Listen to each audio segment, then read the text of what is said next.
Welcome to Season 3 of the Founder Series, where we look at how founders and business leaders have identified opportunities in fast-moving markets and have taken a disruptive, tech-based approach to make their concepts a force for good.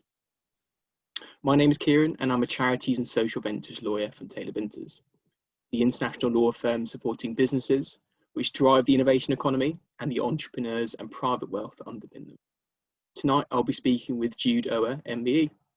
Jude is the founder and CEO of PlayMob, a game engagement platform that has teamed up with some of the world's most purpose-driven organisations to engage with, educate and motivate gamers to benefit society and to work towards the Sustainable Development Goals, which is really inspiring stuff. So I'm really pleased that we're all able to hear from Jude tonight. So before we start asking Jude a few questions, I thought I should run through some quick housekeeping points. Fortunately, we don't need to worry about fire alarms and the location of the stairs, as hopefully you all know where you are. But I should let you know that this webinar is being recorded. So if you really enjoyed this interview, you can listen again, and so can others. We're going to spend around 30 to 40 minutes talking with Jude about life before PlayMob, how and why Jude founded PlayMob, and then PlayMob's pivot. We'll have time at the end for questions, which can be submitted throughout the interview using the Q&A function at the bottom of the screen. So that's probably enough for me for the time being, and time to get to know Jude a bit better. So as the Founder Series is all about the people behind the businesses, I thought it might be fun to start by asking Jude some quick fire questions. Okay, so first question, Jude. Which app do you use most often and why? That's a tough one, but I think it would have to be the MyZone app, which is so it's connected to Fitness Bell. And it's probably my most used app because it's got a leaderboard on it, and we get, between my friends and the people who are on it, we get quite competitive. So it's quite addictive to keep on checking your stats and see where you are on the leaderboard and see how many more MEPs, like the points you have to get in order to kind of like stay ahead. So it's definitely, especially during lockdown, that's one of my most used apps. Really good way to motivate yourself, isn't it? But exactly. Yeah. Right, the second question is, what is the most annoying question that people ask you regularly? I think probably this year it's been, when are you going to get married? So so I got engaged last year, and we were meant to get married in January, and obviously everyone's plans have changed when it comes to weddings and gatherings. So our date has changed from January to April, next year to November, to possibly the year after. So we just don't have a date. But we get asked all the time, and we just don't know. So so it's really fun. Whenever it is, I'm sure it'll be a lovely day. So it'll happen at some point. Yeah, exactly. So my third question is, what's the most daring thing you've done? Probably PlayMob. Okay, great. It's a big goal. Yeah, I thought you might say like a bungee jump or a skydive, but I think PlayMob's quite a good one to go for. No, that might come later. I've been a bit too busy for that. Yeah. Okay, next question. What is your Netflix or Prime Video guilty pleasure? Silicon Valley. Silicon Valley. Okay. Yeah, mainly because it's something I've been wanting to watch for a couple of years, while it's because it's been around for a couple of years now, and it's pretty addictive but hilarious, and complete like tongue-in-cheek comedy of what Silicon Valley is, like the quirkiness of the valley, but it's and it's one of those things when I finished it now. So I think the last time we spoke, I was watching it. I finished it now, and when I got to the end, it's quite emotional because you go on the journey with them, and you can relate it to your own journey as well. But it's if you haven't watched it, watch it. It's a really good guilty pleasure. On my list, I'll check that out next. Thanks for that. So next question: did you take up any new hobbies during lockdown? Yeah, kind of. So this probably links to the app that I was using. So I started running more. Never used to run. I ran now and again. And obviously because the gym's been closed, needed to find ways to do exercise. So got into running.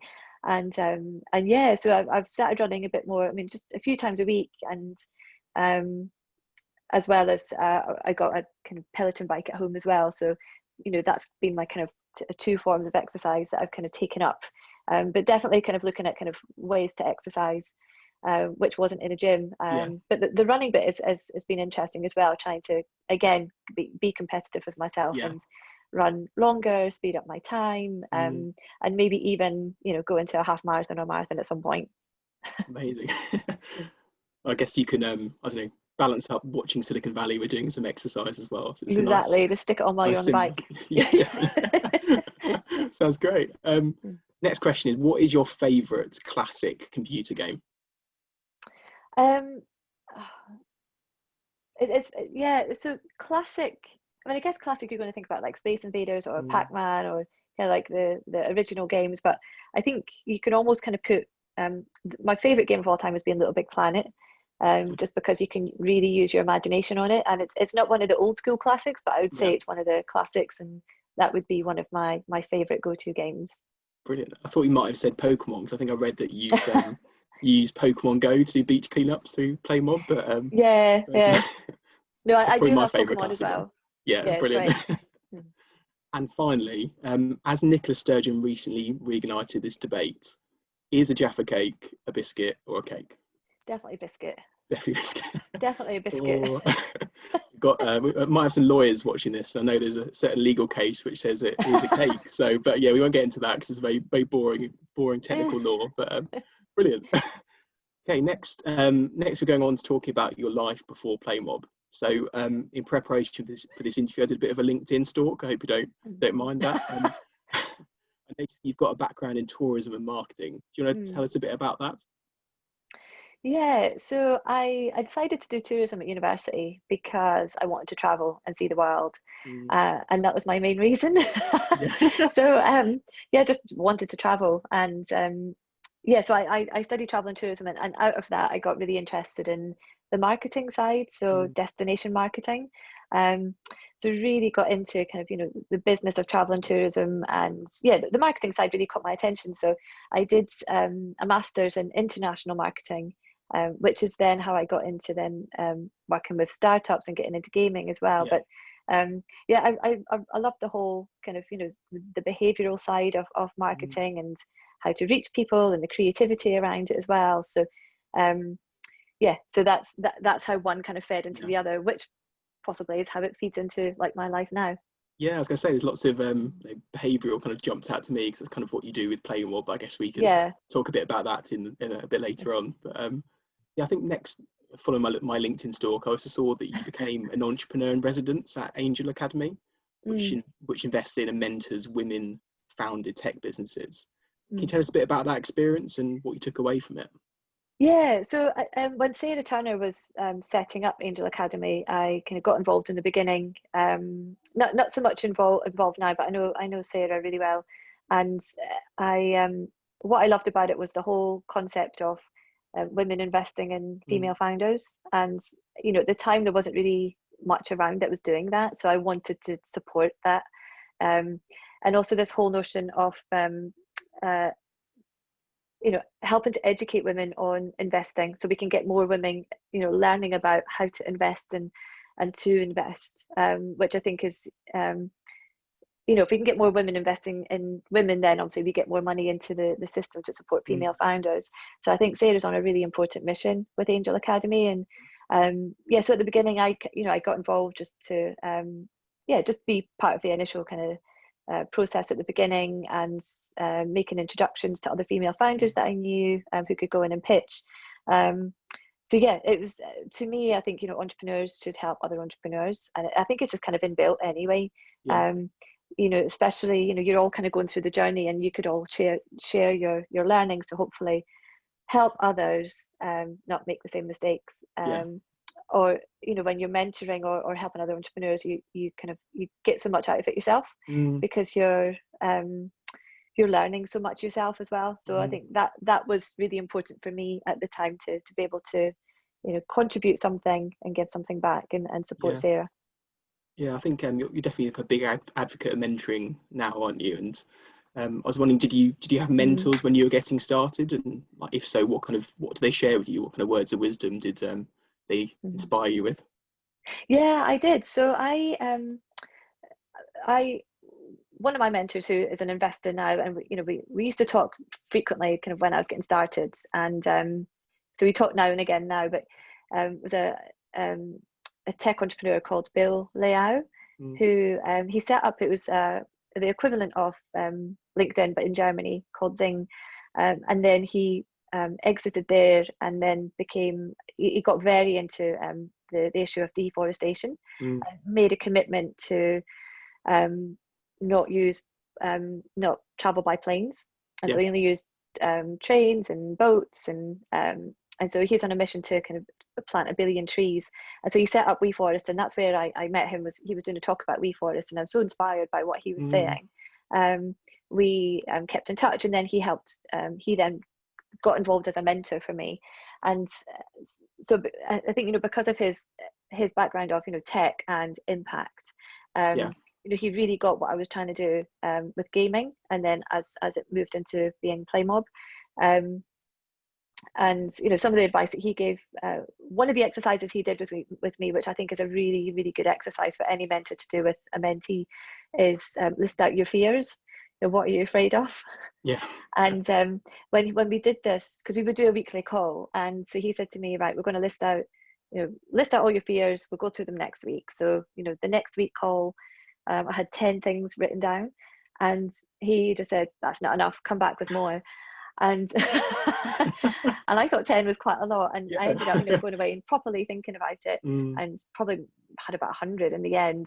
And we went through them one by one, and a lot of it was just things that you're afraid of that just suck your energy. And so what he was trying to do was kind of get me to move out of my own way, to kind of unlock potential. So because you can worry and bog yourself down with so much noise, and that you don't kind of move forward. So I think that exercise was so valuable. And I guess the other thing he taught me, or just a quote that he came up with, which I thought was brilliant, was, if you're not making money, it's a great hobby you've got there, which is brilliant. So, if you've got a business, if it's not making money, then, why?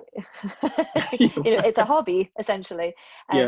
But yeah, I would say they were the two things. And also, going back to this kind of like, what are your fears and worrying?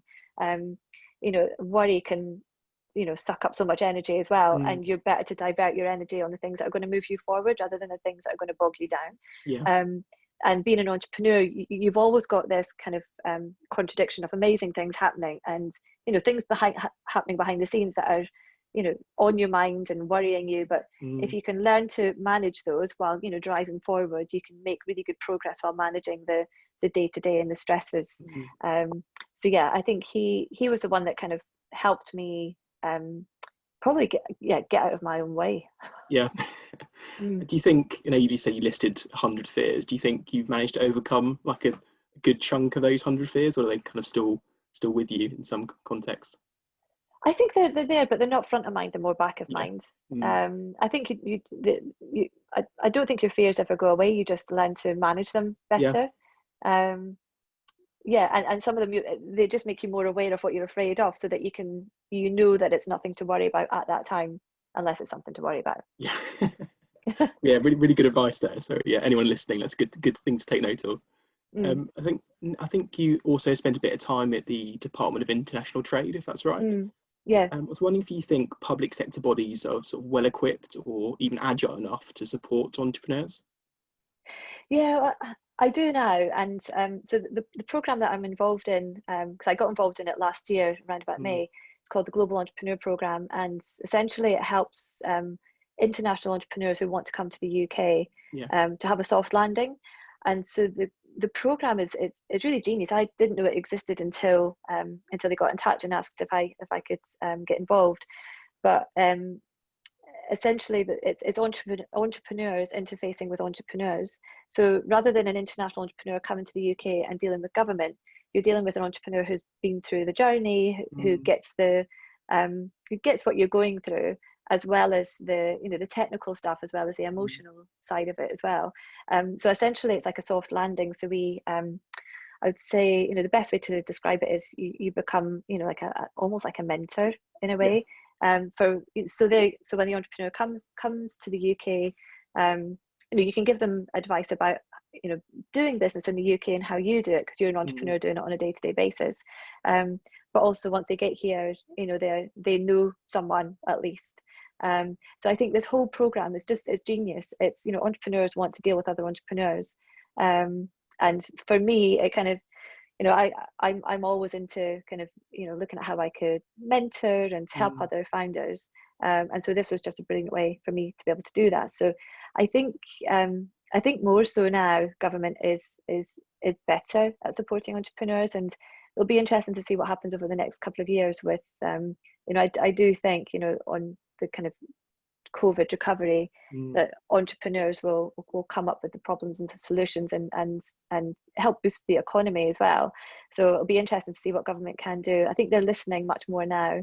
As soon as we went into lockdown, we did a lot of roundtables, talking to entrepreneurs and getting feedback and feeding that into government. And they were really listening, which is exciting. Yeah. So I think there's definitely more, there's definitely kind of good incentives for entrepreneurs and for investors to put more money into the system. Yeah. But I think there's much more that can be done. But but with having groups like the Global Entrepreneur Programme dealing with entrepreneurs on a day-to-day basis, and being able to interface with the new talent that's coming to the UK. I think it's interesting times. It'll be good to see what happens in the next couple of years, but I think it's definitely gotten better. I mean, especially in my kind of 15-year journey. If I think back to the beginning, then it's things have changed massively. So I think the value of entrepreneurship has really been recognised. That's good. Yeah, with everything negative that's going on in the world, it's quite nice to have that positive message. Yeah. Thanks for sharing that, Jude. Exactly.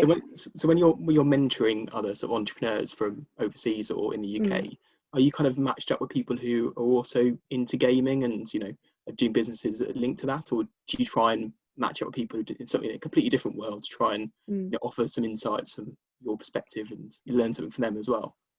Yeah, I think that's a really good point, because when you are mentoring, you do learn from other people as well. You get so much out of it too, because the companies that you're mentoring might be earlier stage, but they're doing something new and fresh, and also some of the challenges that they've had when you start to talk about them with your perspective. It just helps you to reflect and I think just do your business, be able to manage your business better as well. But in terms of the matching up, it's a bit of a mixture. So they're gaming companies, or they're companies that are looking at gamification, so want to touch on gaming. But generally, the companies that I would work with are the impact-driven companies. And what's interesting is you typically see them, the regions like South Africa, or Africa as a whole. But South Africa was an area that I went to last year. Latin America. I think India is an interesting area as well, because what you generally find is that you've got entrepreneurs who are solving problems on a local level but have got global scale. But there might be issues that they cannot scale within their home country. So if they come to the UK and they unlock the potential of investment, resourcing, networks, then they can grow exponentially from the UK. So I think that's a really, really exciting area, because the innovation is there's a lot of innovation which can be applied at a global scale. So the impact side is definitely an area that I'm really, really interested in, and what I kind of gravitate towards. And some of that might include gaming as well. Yeah. It's good to have a balance, isn't it? So it's nice to do a bit of both. So talking about gaming, I was quite interested to know, have you always been into gaming? Is it something you grew up doing and you kind of like, I want to start a business in this area? I wouldn't say I thought I'd start a business in the area, but I definitely liked gaming. So always I grew up with consoles at home. My mum was kind of the techie in the family, so we had the Commodore 64, the Spectrum, and for us, playing games was like a real social thing. We would do it on a Friday night. Would be we'd all be huddled around the computer waiting for it to load up for 20 minutes and then playing Donkey Kong or Space Invaders together.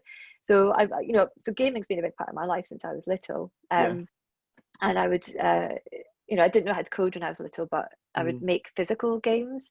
So I like the whole kind of idea of coming up with the game mechanics and the creativity around it as well. And then I played games all throughout, you know, being a teenager. Would even you know, tell my friends I was grounded just so I can stay in and play games and, you know, beat Dr. Robotnik and so on. So yeah, so I was a bit of a gaming geek. And then when I was at university, that's where I met a gaming startup, which was developing games for education and training. And I love this whole idea of how to use games for another reason other than just pure entertainment. So that got me into the whole startup world. It got me into the gaming world. So yeah, gaming's been a kind of a big part of my life and still is. So I just love, I love the whole space. I think it's, you know, it's creative and it's, you know, it's always kind of pushing boundaries as well. And 1 in 3 people play games, so it's a massive industry too. Yeah, it's good. PlayMob's kind of tapping into that for social impact as well, which is fantastic. So yeah, we'll talk a bit more about that in a second. But I was wondering, was there like kind of like a light bulb moment when you thought, I need to start PlayMob, or was it kind of like a gradual process where you kind of, you know, talked yourself into starting PlayMob? So I think it was almost like a mixture of the two, because I'd been involved in games for education and training, and so that was the first startup that I became a kind of founding member of. And then I did that for about 10 years. I worked at that startup, and then I set up my own and rolled it into an agency. But it was always focused on games for education and training, whether it be for schools or for corporate training. And it was actually around the time of meeting Bill, my mentor, that I really started thinking about games, how you could use games to make an impact, a positive impact in the world. So, you know, can we turn our online actions into offline impact? And so when I met Bill, we were talking about, you know, imagine being able to take an action in the game and plant a tree for real. So this was all kind of really exciting to me. And it was around about the time of, you know, Facebook social gaming, kind of 2010, 2011. You know, games like Farmville on Facebook were, you know, just going through the roof. And so back then I was kind of at this crossroads of thinking, you know, is this about building games that educate and drive people to take action in the real world, or is it something else? So a couple of things happened where that kind of led to the light bulb moment, and that was so 2010, the Haiti earthquake happened, and Zynga, who make Farmville, launched a campaign to raise money for the victims. And in 5 days, they raised $1.5 million just by selling a virtual item in game. People would buy the item, and then 50% of the money raised would go to charity. And what they noticed in the game was that people were playing for longer. People were spending money for the first time. Engagement was higher. Social sharing was higher, because you want to share that kind of story on social media, rather than, oh, I just bought an extra life in Farmville. So there was that. And then around about the same time, Jane McGonigal, who's a games researcher, she brought out a book called Reality is Broken. And at the time, we were spending about 3 billion hours per week playing games. And she said that if we can get to 21 billion hours, we can start to solve some of the world's greatest problems, like poverty, obesity, climate change.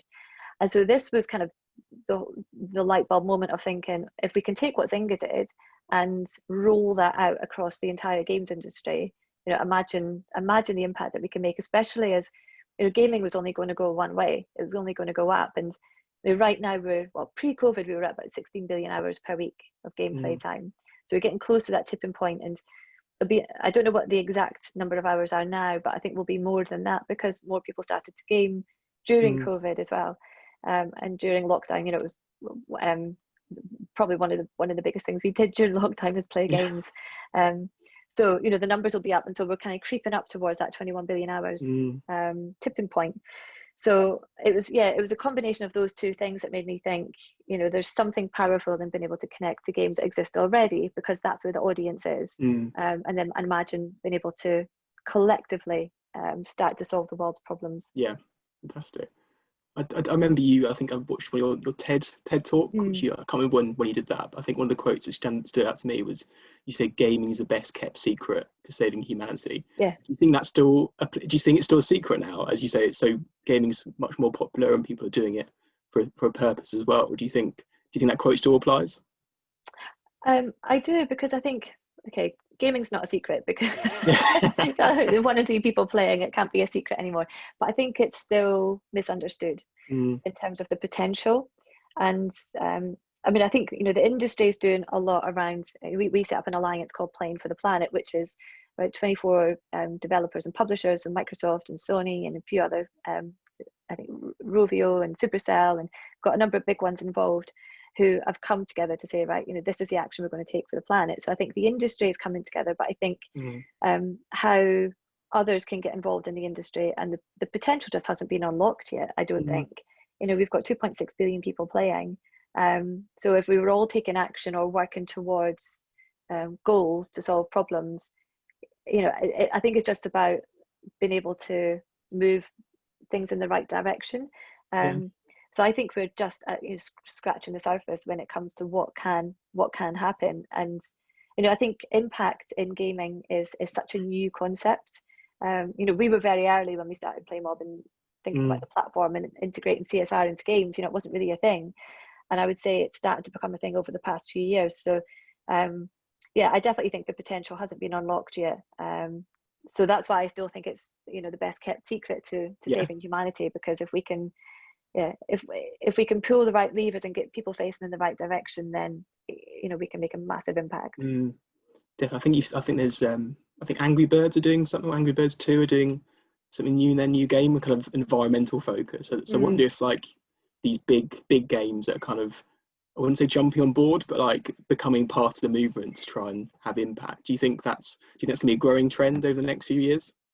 Yeah, I think so. And I think it's, you know, with what we're doing as well, we're trying to educate the games industry on what's possible, what can be done, you know, how simple it is to add an in-app purchase into the game and do a fundraiser, how simple it is to do awareness raising, or change a bit of content within the game. So I think it's, as more companies start to do it, it should become the norm. And I think where it becomes really interesting is then being able to track the output of that. So, you know, it's great to, you know, once we get these initiatives up and running and they're running regularly, then how do we track that we're actually making a difference, and what problems are we actually solving? So I think that's kind of phase 2. I think phase 1 is, I think the more games companies that get involved, you know, there'll be a lot of learnings in terms of what works, what doesn't work. And generally what we see is gamers love it, because, you know, when you play and you do good, then you feel good.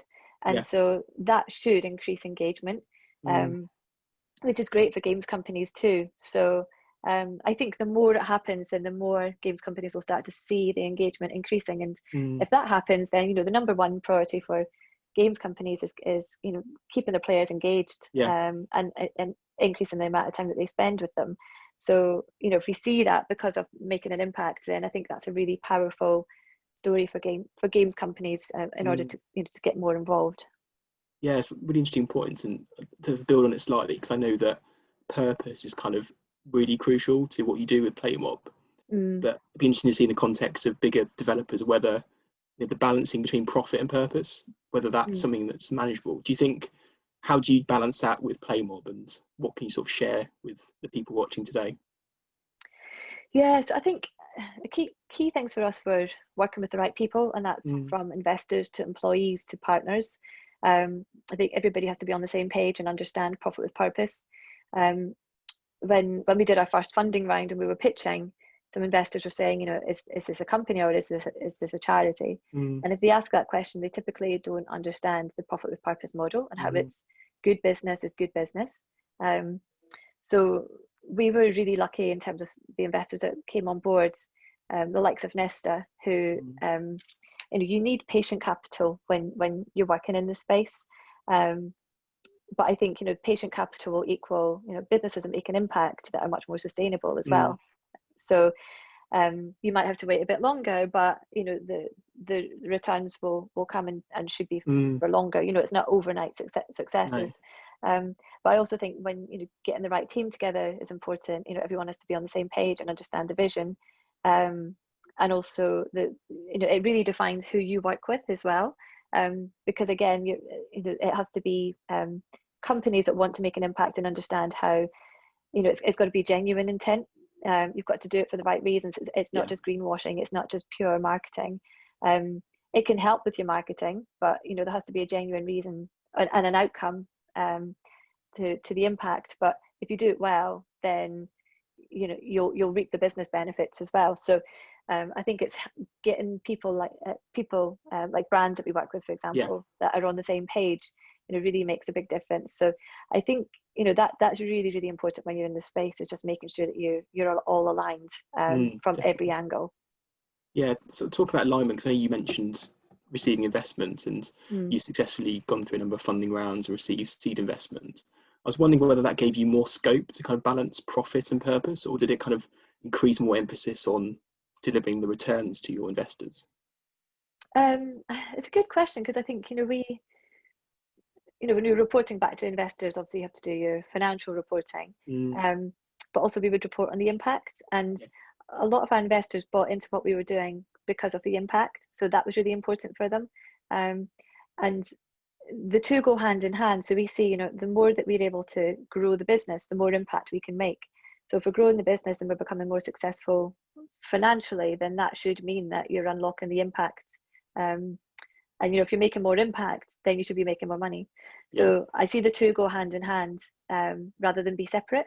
So the investment, we've pivoted, since we started and did our first funding round. But essentially, that the whole point of that was how can we scale social good through gaming, and the more that we scale, the more successful the business should be, and then the more impact we can make. Definitely. I think it's kind of what we talk to our clients about, is kind of what you do with the profit as well. Profit's not a bad thing. It's kind of enabling you to deliver more impact, and that's what you're doing in PlayMob. And I think you've also you've raised money for charity as well through your kind of work with PlayMob. And I think I read you want to raise $1 billion for charity over sort of PlayMob's lifetime. Is that still kind of a goal you're working towards? Yeah, it's an interesting one, because when we set out, the whole vision was around solving some of the world's greatest problems through gaming. And the initial model was around in-app purchase fundraising. So you buy an item in the game, a percentage of money would go to charity, we'd report that back to the player. So at the time it was driven on like fundraising, but we've changed since then. So 2015-16 we started to pivot to more of an awareness raising and action model. So we want 1 billion people taking action rather than $1 billion raised. And so taking action, we see it as being much more valuable to working towards some of the bigger goals that we want to achieve. Definitely. I guess it's you can inspire people to inspire other people, and it's kind of a chain reaction that way, isn't it, really? So exactly, really, really inspiring stuff. You talked a bit earlier about your employees and your team. I was kind of wondering, when you're sort of building your team, do you deliberately kind of recruit people who are like into gaming, or do you quite like bringing people on board who aren't, to kind of offer a different perspective to PlayMob? So it's a mixture. So I think we've got quite a few people on the team who are on the gaming side or have come from gaming backgrounds, including myself and our COO Lou. But we've got people in the team who haven't been involved in gaming at all, and more on the impact side or the brand side or the agency side. So I think it's good to strike that balance, because gaming is really, really important for our model, because it's about fun, engagement, driving action. But also there's other elements that feed into it that make our model whole. So working with brands, working on the impact side. So I think it's really important to get an even spread of the types of people that we bring on board. So it's not just if you didn't have gaming experience, then it's not we wouldn't write you off. It's but we're always interested at the different perspectives that people can bring as well. I think even just being passionate about what we're doing and this space and wanting to be involved in it is sometimes all you need to be able to then step in and learn. Yeah, well, I guess theoretically anyone could be a gamer, can't they? Because everyone's got a phone in their pocket which they can play a game on. So it's not the old dated model where you've got a console and you exactly. that's a stereotypical view of a gamer, whereas it's not the case now, is it? So yeah, I was kind of interested with some of the quotes you said before about gamers do care about the real world. Do you feel that the perception of gamers is changing in the UK compared to when you started PlayMob? Yeah, I do. I think even when we started PlayMob, I think we always saw kind of high engagement rates of gamers want to take part in impact-driven initiatives.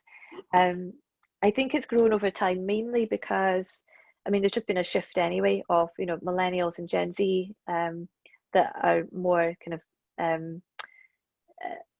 you know, they want to buy from brands and buy services that are ethically, that are sustainable.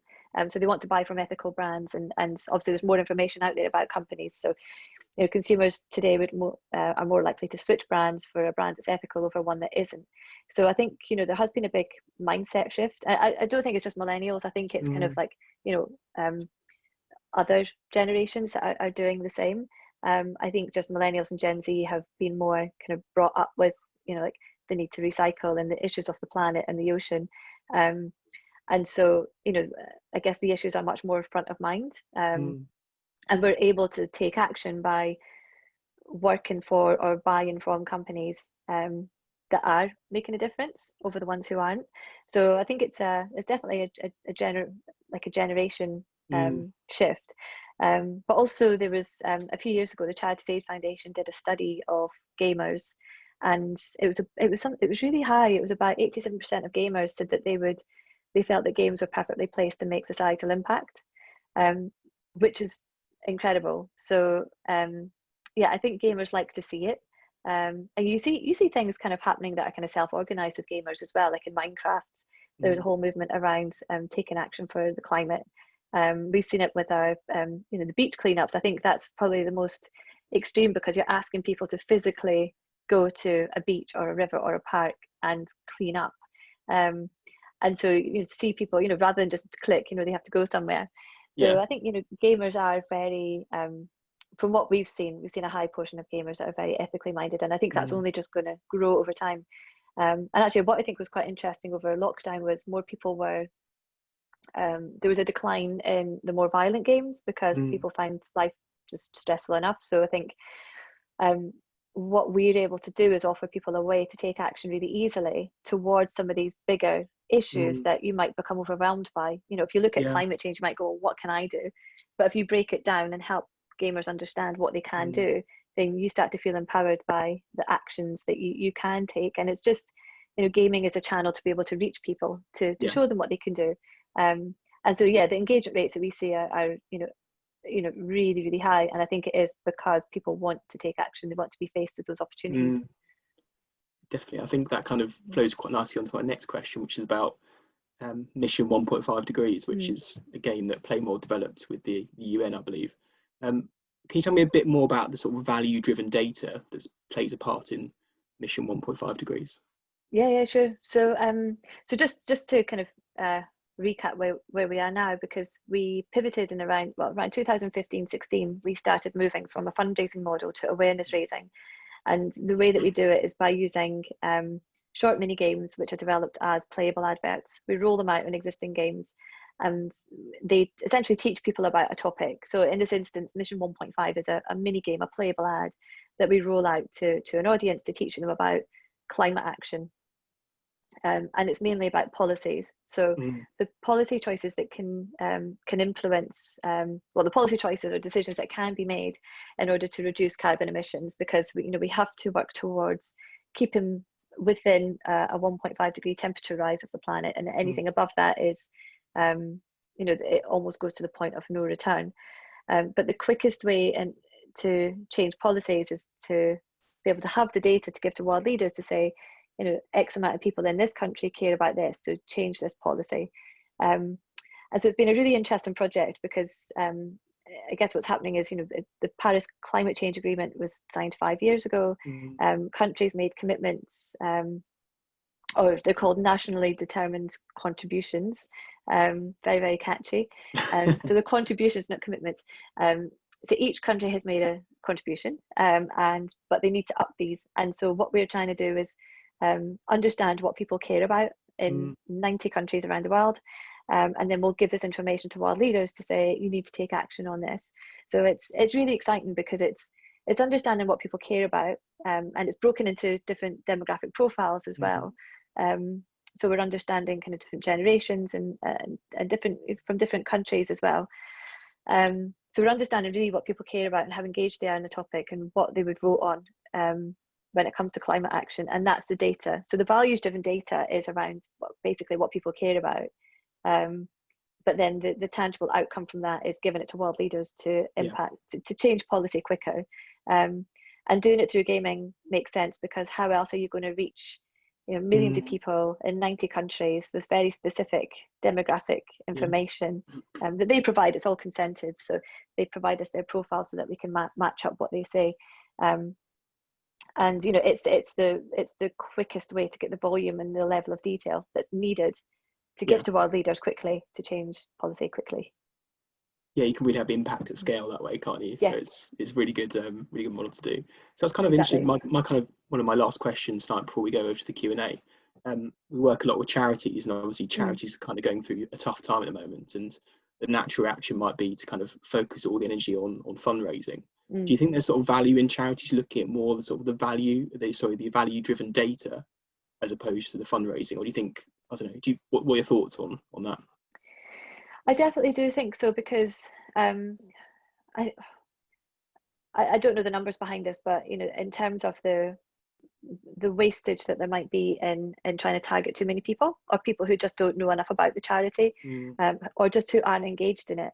So I think being able to understand what people care about and then reach those people because they care about the same, they've got the same values as the charity, or they're on the same, they believe in the same goal that the charity is trying to reach, you're going to have a much higher success rate of them taking action, rather than kind of spray and pray and see what that gets you. So I think being much more data driven is really, really important to understand what people care about, and then devise strategies around that. So that would be my advice in terms of how you do your outreach much more smartly as a charity. And there's ways that you can do it in gaming, and we're talking to a number of charities now about how we help them. So the whole point of this is, how do we make it really effective to help people understand about the topic, engage with those who are engaged in the topic, and then drive them to take action, which could be fundraising, it might be something else. So it might be like to pledge to not use plastic, or to use less water, or whatever the mission is of the charity. But I think if you start to build up that long-term engagement and people are bought into it and they start to change behavior, then you've got a long-term supporter. Yeah, brilliant. We're talking about behavioural shifts. We've got a really good question here from Alex, which I'm going to read out. So thanks so much for the question, Alex. So looking at some of your projects, you have a side-scrolling running game where a character smashes through unrealistic beauty ads. But you also have a strategy game where you combat climate change, and a puzzle-solving game to teach sustainable development. How do you go about finding the right genre of game for the purpose or mission? Thanks for that question, Alex. A really, really good one. Yeah, there's a good question. What can I say without giving away the secret sauce? No, just kidding. I mean, the big thing is we look at the audience. So who are the audience that the brand's trying to reach? So when we worked with Dove, it was looking at the audience they were trying to reach. When we worked with the UN, it's who are they trying to reach? So you look at the audience that you're trying to reach, and you look at the games that that audience plays. And then you might have 4 or 5 types of games that are kind of the front runners, and then it's looking at the objective of the game. What are we trying to teach people? What do we want them to take away from it? And then we work also with subject matter experts. So on every initiative that we work with, so the UN, we work with the people who wrote the Paris Climate Change Agreement and who are climate change experts. At Dove, we work with their own impact team that work on the Dove Self-Esteem Programme. So they've got all the content. So we look at the content, and then we look at the type of game that would be the most interesting. We've also, what we started to do is we've mapped out game genres against the UN Sustainable Development Goals to look at which game genre would be the right fit per goal. And then you can look at the audience as well. So there are a few different factors for how we select the type of game. So that, and typically as well, what we do is there's a bit of a process that we work through with a client before you get started, and that's doing a workshop so we better understand the detail and the audience, and then typically we end up with 2 or 3 routes forward. We shape it up to find the winner, and then we move into production. So So there's a methodology that we use to get to that point, that we work on with the client. And those first couple of weeks are probably a bit more intensive for the client, and then after that, once the parameters are set, we can just run off with developing the game. Brilliant. That's really interesting, and you didn't give away too much there, Jude. Don't worry. I think that's the right amount of answering to Alex's question. So thanks so much for that. I think I'll move on to a question now from Elliot. So Elliot's our sort of resident gaming expert at Taylor Vinters. So he's got a question that says, do you feel that we will see AR and VR technologies more commonly incorporated into large titles in the next few years as those technologies develop and the bars to accessing and using them are lowered? What impacts do you feel that will have on smaller studios with perhaps less resources in developing new titles? So thanks for that question, Elliot. Yeah, no, good question. I definitely do think we will see more AR and VR. Again, that's another area that I just think we're scratching the surface on at the moment. I think it's going to become more cost effective to develop and publish. So like if you think about the journey of gaming so far, typically 20 years ago a developer would have to create a game and then go to a publisher to publish their game, but now you can self-publish through the app stores. So it's the same with I think we're on that same journey with AR and VR and AR. But so I think development wise, I think it's still there shouldn't be many barriers for smaller studios and indies to get involved. I know quite a few that are in this space at the moment. I think the big barrier is the funding going into it at the moment, but that's increasing, which is good. But the biggest challenge is people having the devices, people having headsets. So the more we can, the more people who have access to a VR headset, and obviously AR, is a bit more straightforward. But I think the more people have got access to headsets, then the more market you've got, and then I think once we've got more market, you'll get more funding into the space. But there's definitely some interesting companies at the moment on investors investing in the space, knowing that it's coming. It's a space we've got our eye on, but we're not really in at the moment. So it's for us, we're kind of mainly on mobile at the moment. But yeah, it's definitely a growing space, and I don't see, apart from the funding side, there being kind of big barriers to the smaller developers getting involved. Yeah, brilliant. Really good to hear. Really positive thing to say as well. So thank you. So we've got a question from Matthew now, which is not related to gaming. So Matthew asks, quite a big question, what keeps you up at night? What critical business or operational risk is your biggest obstacle to success? You might drink before answering that one. That's probably... No. What keeps me up at night? Good question. To be honest, I think I'm so tired by the end of the day, I sleep okay. But no, I think the biggest worries are, the unknowns. I think we, you try and think about all the questions, but what are the questions that we're not asking, or what are the questions we don't know? What do we not know? So I think the unknowns are probably the thing that keeps me up at night. I think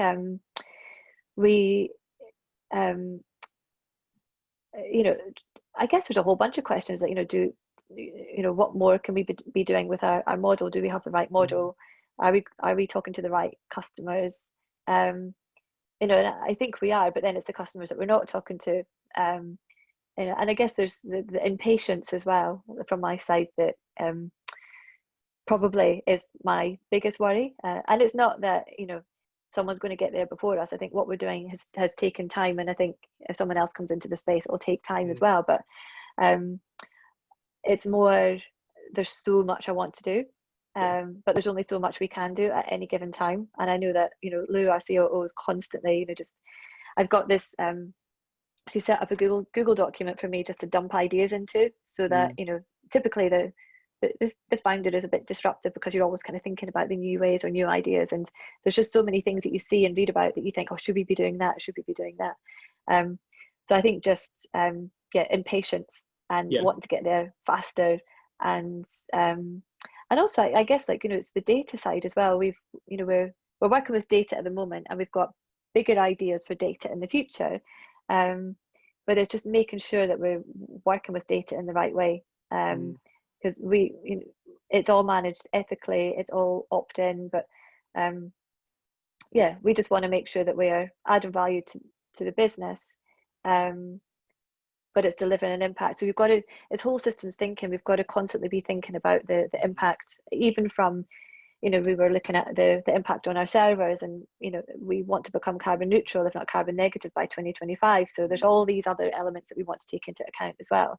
And it's just, are we doing enough? Are we doing the right things? And are we asking the right questions? Yeah, I guess it's quite good to kind of challenge yourself a bit by asking yourself those questions, and I guess that helps PlayMob continuously improve, doesn't it, by kind of challenging yourself and challenging the business concept. So yeah, really interesting insight. So I thought you might have said your young child or something that might keep you up, but that's a more real world issue.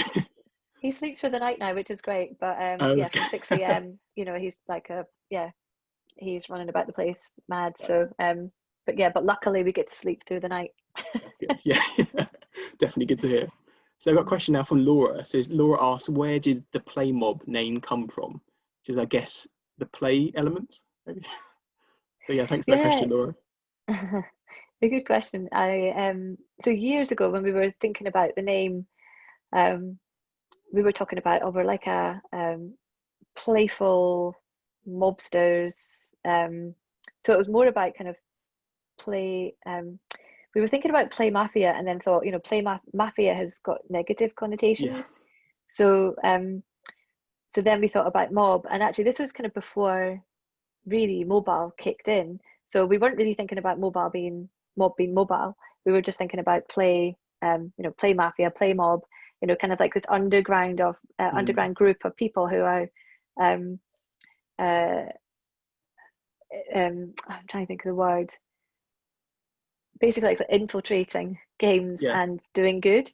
So like the good hackers, and so that's kind of where the idea came from. But it's interesting now that we do predominantly work on mobile, because it's very relevant now because it's PlayMob. But the original idea was around us being kind of this gang for good, hacking into games and making the world a better place. Yeah, I know we've heard gaming for good, but gang for good sounds quite good as well. Might borrow that one. Brilliant. Well, I've got a question from Nick. So Nick asks, what has been your biggest success with PlayMob?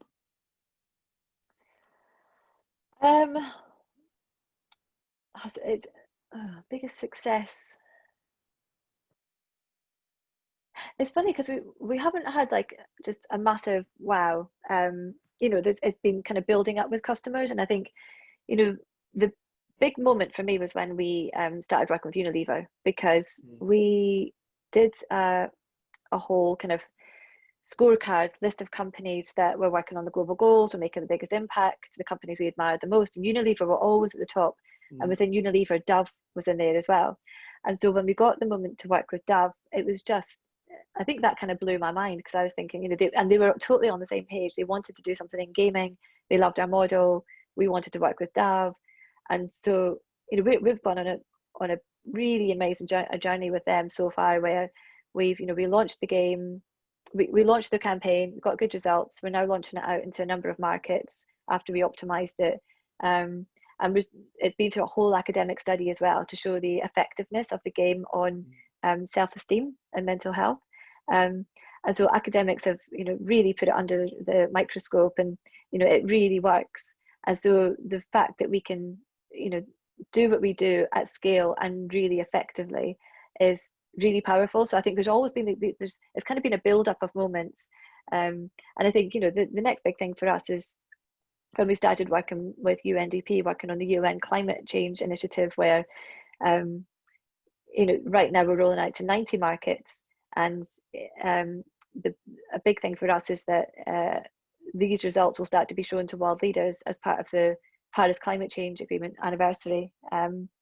So there'll be a series of events that happen where our data, because of what we did in our gaming methodology, we'll be showing to these world leaders to encourage them to change policy. And I think, we're not quite there yet, because we're in the process of gathering the data, but I think as soon as we start seeing that data being used, and changes starting to happen, I mean, that's going to be an incredible moment as well. So it's I think it's from being able to work with the companies that we've really, or organizations that we've really admired, and then kind of work up to these kind of bigger moments, and then take a step back and look at the impact that we're making.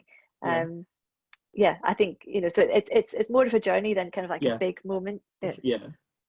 Really good to hear. So we've got a question now from Hugh which kind of links into that slightly, but more on the flip side. So Hugh was asking, do you have issues with infringers looking to associate themselves with you or your products for less socially beneficial aims? That's a good question. We haven't come across anything like that so far. That's good. No, I don't want to say no, because it's probably one of those things that it's going to be in my mind now. It's going to keep me up tonight. So thank you. That's not what we want from this interview. No, I mean it is one of those things that I don't think we've thought too deeply about it, but maybe because we haven't seen anything, or it's not really been on our radar. But again, it might be one of those questions that we just haven't asked ourselves or delved into. But I think it's a great question, and something we'll keep our eye on over time. If anybody's got advice, let me know. Maybe Hugh can get in touch with you, perhaps. That may be a good one. That'd be good. So I thought for my final question, I was wondering if you could share one bit of advice which you'd give to other founders who want to have a social impact. Well, to have an impact, or just in general, I think the biggest thing would be to trust your gut instinct. That's the biggest piece of advice I can give you, because so many people will, you'll get advisors, you'll have so many people giving you advice, you'll build a board and you'll get advice from them, you'll get advice from your team, and listen to it all, but it doesn't mean it all has to be actioned. I think just listen to your gut instinct, because that's usually right. I remember our previous CTO had said that to me when we were making a decision about something. I think sometimes there could be so much noise, and one time I just said, no, gut feeling this, and he said, you should do that more, because we were right. And that kind of gave me the confidence to go, right, I need to listen to myself a bit more, because it's a constant battle between head, heart, and your gut instinct. But I'd say it rarely fails. If something doesn't feel right, if a partnership doesn't feel right, or if you're drawn towards something, then it's usually there's a reason behind it. I like that's a nice thing to end on. Trust your gut. It's nice, nice and punchy thing for everyone to take away with them tonight. So I just want to say thanks again to Jude for joining us tonight, and to everyone for watching. Jude, I was wondering anything else you'd like to mention before we wrap up? I don't think so. I just want to say thank you for having me on. Pleasure. It's been good to have this chat, and I hope it's been helpful. And if anybody wants to talk or learn more, please get in touch. Brilliant. Yeah, thanks. I'm sure everyone will take you up on that offer as well, because you shared lots of really useful insights tonight. So the next time on the Founders Series, we'll be speaking with Hamish Grierson, who's the co-founder of Thriver, which is on a mission to use health tech and data to revolutionise preventative healthcare. So some similarities there with PlayMob, perhaps. It's going to be hopefully a really interesting interview. So you'll need to keep an eye out for the details. But in the meantime, you can catch up on episode 1 and episode 2 of the Founders Series, where we interviewed George Beavis and Mikesh Udani. You can find these interviews and recordings of tonight's interview with Jude by going on to taylorvinters.com/the-founders-series. You can also get in touch with us if you know of any founders who are using tech to be a force for good, as we would love to interview them in the future. So I just want to say thanks again to Jude, and thanks for you all for listening. So I hope everyone has a really good evening. Yeah, thank you very much.